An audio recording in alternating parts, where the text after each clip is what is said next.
Hello everyone, আশা করছি আপনারা সবাই খুব খুব খুব ভালো আছেন।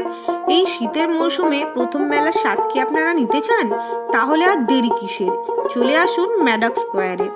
ম্যাডক স্কোয়ারে বং মিডিয়া আয়োজিত সিটি অফ জয় 17 থেকে 25শে ডিসেম্বর বেলা 1টা থেকে রাত্রির 9টা পর্যন্ত, যেখানে থাকবে hardcore shopping, cultural programme, Kolkata theme fashion show, আর থাকবে ব্র্যান্ড প্রমোশন, আর তার সাথে থাকবে আড্ডা এবং ফান, আরও অনেক কিছু। এই সব কিছুর আনন্দ যদি উপভোগ করতে চান তাহলে দেরি না করে চলে আসুন ম্যাডক স্কোয়ারে 17 থেকে 25শে ডিসেম্বর বেলা 1টা থেকে রাত্রির 9টা। কি মনে থাকবে তো? যেখানে থাকবে সুন্দর সুন্দর শাড়ির কালেকশন, ডিজাইনার ব্লাউজ, সাথে থাকছে অর্নামেন্ট, আর পেট পুজো করার জন্য খাবারের স্টল। দেরি না করে চলেই আসুন।